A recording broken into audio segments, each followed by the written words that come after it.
22 ساڵ لەمەوبەر و لە ڕۆژی 4 ئاداری ساڵی 2003 لە بازگەی تاسڵوجە و لە کاتی جێهێشتنی شاری سلێمانیدا بەر لەوەی خۆر لە ئاسمانی شار ئاوا بێت خۆرێک و 4 ئەستێرەی هاوڵی ئاوا بوون.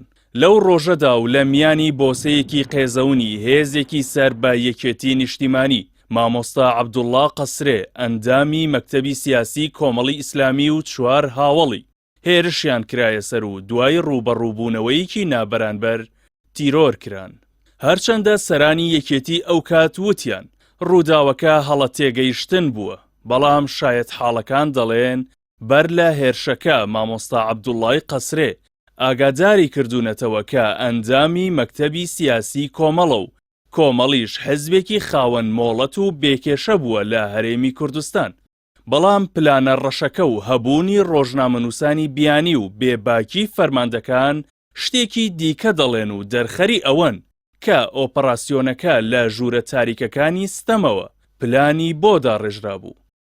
ڕووداوەکە لە دۆخێکی هەستیاری ناوچەکەدا ڕوویدا و لە سەروەختی شەڕی نێوان یەکێتی و ئەنساروولئیسلام و بەر لە هێرشی سەر عێراق لەلایەن ئەمریکاوە بوو. تیرۆرکردنی مامۆستا عەبدوڵڵای قەسرێش ئەڵقەیەک بوو لە زنجیرەی هەوڵی پەلکێشکردنی کۆمەڵی ئیسلامی ئەو کات بۆ شەڕێکی نەخوازرا و نابەرانبەر. هەرچەندە کۆمەڵ خاوەنی مەکتەبی عەسکەری بوو دەیتوانی تۆڵەی کوشتنی مامۆستای شەهید بکاتەوە و ئاوی دڵی گەرمی خۆشەویستانی مامۆستا بدات، بەڵام سەرکردایەتی کۆمەڵ بە حیکمەتەوە دانی بەخۆدا گرت و خۆی لەو شەڕە لادا ئازایانە لە تەڵەی گێچەڵەکان حیزبەکەی دەرباز کرد.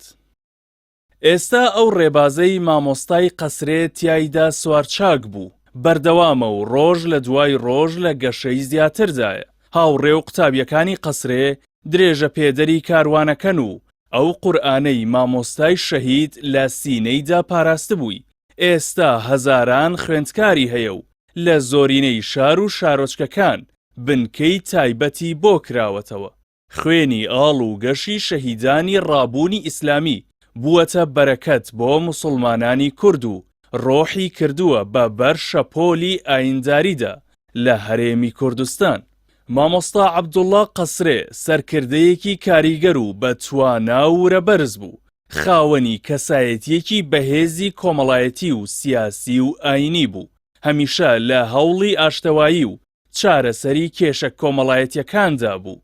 هەرچەندە تەمەنی 37 ساڵی تێ نەپەڕاند بوو، بەڵام خاوەنی پێگەیەکی بتە و جێمتمانەی لای خەڵکی کوردستان بوو. مامۆستای شەهید کەسێکی کردەیی بوو، ڕەفتار و گفتاری یەکشت بوون. خوداپەرستی و خەڵکویستی بە تەواوی لە ژیانیدا ڕەنگی دابووەوە. لە وەسێدنامەکەیشیدا گەردنی هەموو موسڵمانانی ئازاد کردووە و داوای گەردن ئازادی و نزای خێر لە هەمووان دەکات.